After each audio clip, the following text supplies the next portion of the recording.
Hello, everyone. Welcome to VWO's Ask Me Anything session. This is your host Abhishek. This is where we answer all your queries about experimentation and optimization. These AMAs are a great opportunity for you to interact with VW experts and really get better at your and sort of get your questions answered and get better at optimization. Today, on our panel, we have Rahul Jain, who looks after everything product at VWO. We're glad to have him on board today. Uh, Today, Rahul will guide you to create the best possible experiences for your visitors. We already have a couple of pre-submitted questions that we'll be looking to answer. After that, we'll also open the forum for any of the questions and queries that you have. So here we go. Rahul, I'll start with the very first question that we've received, and this is an interesting question and quite a comprehensive one at that. And here we go. So the question is, how do I improve my website? What all can I do? Handing it over to you. Uh, Firstly, thanks a lot, Abhishek, for the quick introduction. Hello, everyone. My name is Rahul, and I'm a part of product management team at VWO. And coming to this question, so very interesting question, Abhishek. There are numerous number of ways in which you can improve your website. When we talk about improving websites, you can easily come up with hundreds of ideas to improve the website. But the problem is that there's a proper way to do it. Otherwise, you'll end up randomly just trying to optimize certain things and not achieving the desired results. So the right way to go about improving website is to begin with stating clear objectives that you want to improve. So the best way to improve is to, understanding first what is the goal that you're trying to optimize. Say for an example, for an e-commerce company, there could be multiple goals that you want to improve. It could be, let's say conversion rates to purchases. It could be, reducing cart abandonment rate. It could be increasing average order value, or maybe, it could be increasing in a new product engagement. So the best way to begin improving your website is to first have a clear objective in mind. And why this is important is that, when you have clear objective in mind, you can really first understand what are the problems, what are the pitfalls, or what are the problems that the user is facing, which is stopping them to convert for your business goal. So that's where, you start and you sort of isolate your objectives that you want to improve. And the next step is to understand what are the website challenges, what are the issues that your customers are facing, and why are they not converting for that business objective. So this is where, you sort of conduct like a dedicated research, both qualitative and quantitative, trying to understand, first by setting up a baseline for your business objective. So for example, let's say, you are trying to reduce cart abandonment rate. Now the first thing is you need to understand, what is my current cart abandonment rate and what are the trends that I see over a time period, let's say, over weeks or months or years. And then, you first, the baseline, then you try to understand, you set up your funnels and you understand, at what step of the funnel, or basically at what stage are, most people dropping off, or, just understand what are the problems that the users are facing throughout their journey. And that sort of combined with, doing more qualitative research, asking your users, conducting user interviews, running surveys, or maybe looking at, qualitative tools such as heat maps or session replays, to understanding, what is the exact problem. So this way, by doing this research, by nailing down your objective, by setting up a baseline, then, you will have a lot of ideas to improve the website. And it just won't be any random idea, or it won't be just an idea, that is a best practice. Because the biggest mistake that people do is they try to replicate ideas that, others have done successfully. While it might work for you at certain times, but, every business is different, every audience is different. So the best way is to understand your own audience, and that you can do once you isolate your goal and conduct a qualitative and quantitative research to really understand what is the true pain point of your customer. So once you do that, that is when you sort of understand all the challenges that you have that are stopping your customers to convert for your business goal or objective. And then you sort of, isolate all the opportunities that you come out of it, right? That's how you sort of, improve your website. And then, you sort of take it one objective at a time, depending on, the size of your team, depending on how your team is structured. You pick up a goal, you try to optimize it, you learn from your mistake, and you repeat the cycle. So it's not something that, you do only once. You find pain points, you come up with the data driven hypothesis, you experiment on solutions, and then sort of, repeat the cycle. So that's how, I would suggest that you improve your websites, and just don't think about trying out random ideas, because that won't help you improve your website in a structured manner, and also won't be very successful in the long term. So that's what I feel. Great, Rahul. You made a very important point about sort of creating our baselines, because without benchmarking, how can we really assess what were we aiming for and how to sort of match whether we've done better or not at it? So that was a very crucial point for all our attendees right now. I'll Before moving forward to the next question, I'll quickly uh, wait for a couple of seconds for anybody to raise a question if they have certain queries or if they want to chat with Rahul right now. Before we move on to another question, we'll just quickly wait. You can always raise your hand and ask a question as well. Okay, Rahul. So we'll quickly move on to the next question that we have. Now, this is a very uh, good question and a sort of thing that people know less about, but should also be focused very heavily. Is The question is, when should an AA test be used? Handing it over to you. Okay, so again, a very, very interesting question, and a very important question that everybody should know about. So before, I talk about when should someone use AA testing, I'll quickly, for the rest of the audience, I'll quickly talk about what is AA testing.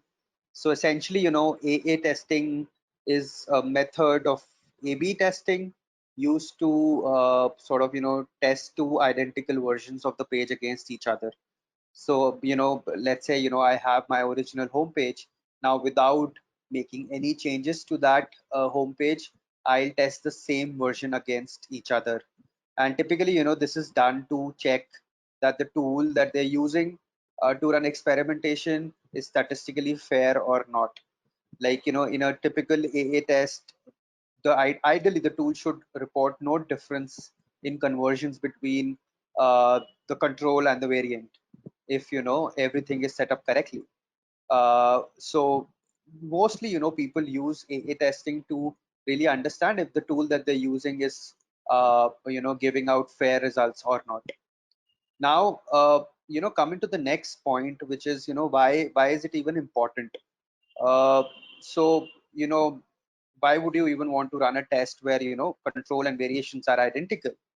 uh, Now, in some cases, you might want to use this to monitor the number of conversions on the page where you want to run AA test. Uh, and also, like I said, most people use it to test whether their tool is accurate or not.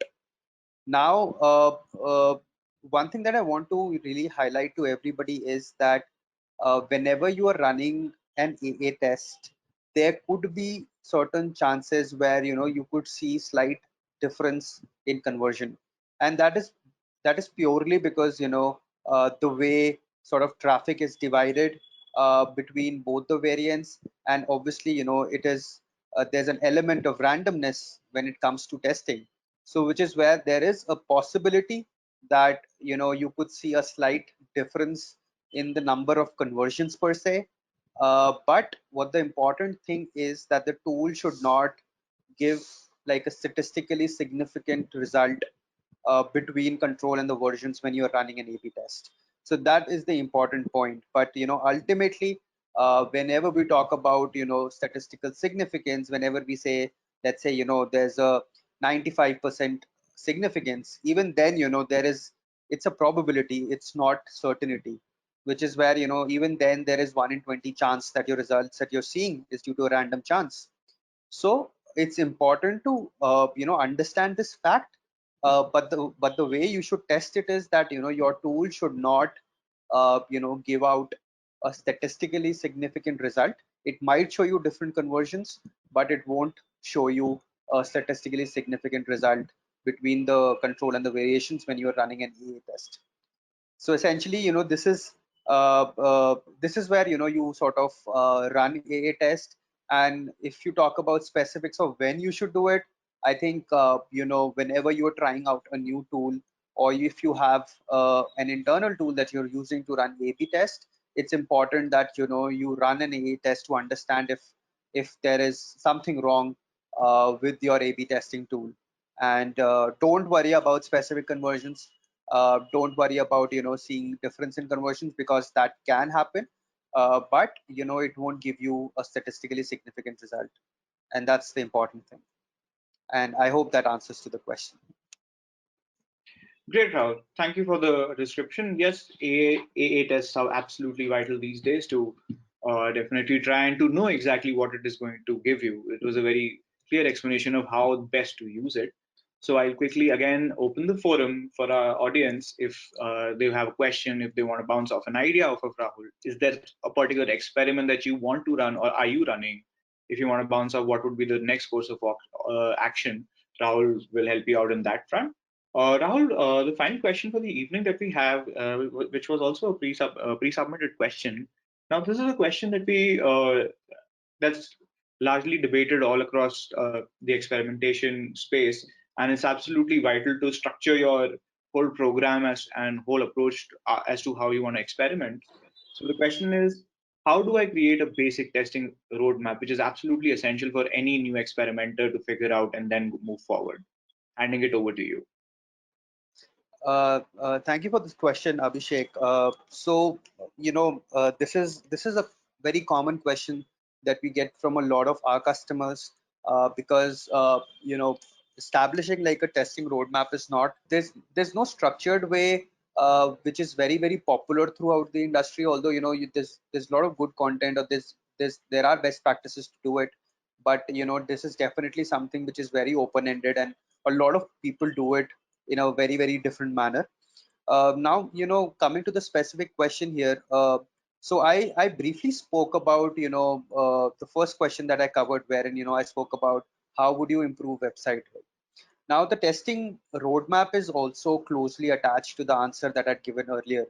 So whenever you're building a testing roadmap or a testing program, it's very important to know your objectives.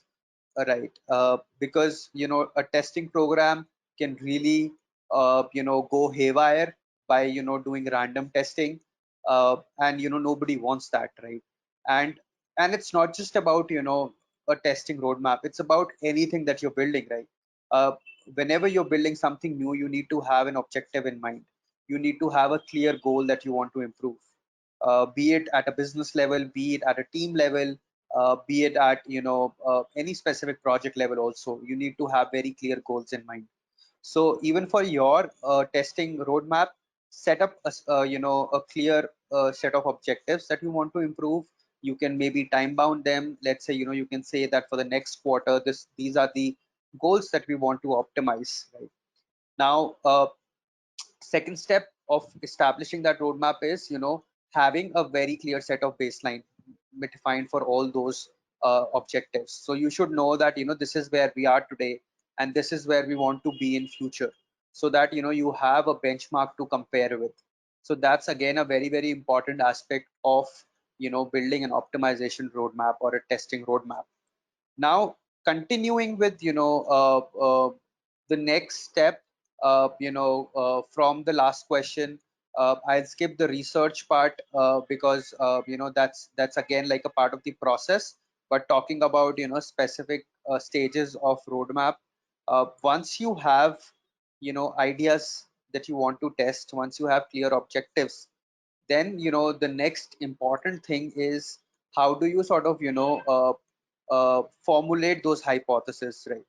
Now, assuming that you have a list of ideas that you want to optimize, and if you are establishing a testing roadmap in a proper way, I'm assuming that you'll have data driven hypotheses. And essentially, there are multiple ways to define your hypothesis. In an ideal environment, you should have data backing up for every hypothesis. Every hypothesis should have a problem and a solution attached to it. Now that's how you sort of define your hypothesis. And then once you've done that, the next very important part is prioritizing your test. Now again, this is also very open ended, where people use different methods to prioritize tests. There are various frameworks out there that help you prioritize based on effort that you're putting it, based on the potential of the test, or based on the importance of the test. There are multiple sort of factors that you can cater to. But the very important bit in prioritizing is two bits, which is cost and the value. I think these are the two most important parameters basis which you should prioritize. Now cost, again, depends on what is the effort that you want to put in, uh, what is the dev effort required, what is the design effort required. And then value can be defined in terms of uh, uh, at what stage of the funnel you are testing. Probably let's say you're testing something which is in the bottom of the funnel. Let's say on the checkout pages, the value of the audience at that stage of funnel is very, very critical. These are the people who are almost about to convert. So which is why you need to be cognizant of the fact that at what stage of the funnel that you're testing. Once you have prioritized tests, another important thing while building a roadmap is having a very, very clear set of learnings that you document after every test. Because usually what happens is that whenever we are running a testing roadmap, or whenever we are executing any objective, uh, you tend to repeat that process again and again. So just to give you an example, let's say my goal is to optimize my homepage. Now as a product person or as a marketer, I would repeat the optimization process and keep optimizing my homepage goal, right? I will keep trying out new ideas. So it's very important to build that knowledge repository where you have all your historical tests that you have run on homepage. You have learnings associated with all the tests on the homepage, and then you don't make the same mistakes again. So you can consider this as something outside of your roadmap, but I would consider it as a part of roadmap, because optimization is a continuous process. You ideate, you optimize, you learn, you repeat the process, right? Your learnings could be your next test. So that's how you keep iterating through the roadmap. So all in all, whenever you're building your testing roadmap, it's very important to have clear objectives. It's very important to do the right research. It's important to formulate the right hypothesis along with problem, solution, and data. The next step is prioritization. Keep it simple. Don't complicate it with too many parameters basis which you prioritize. Broadly, you can prioritize based on cost and value. And then lastly, it's very important to have a solid knowledge repository or a learning platform where you keep a note of all your learnings. So essentially, if you follow these basic steps, you can create a very simple and very easy to use roadmap. And then you can keep an eye on what is the progress, what are the ideas that you have in backlog, what are the ideas that are in execution, what are the ideas that have finished, and what are the ideas that what are the next set of ideas that you come up with after doing like a post experiment analysis and understanding why did the hypothesis work, or why it didn't work.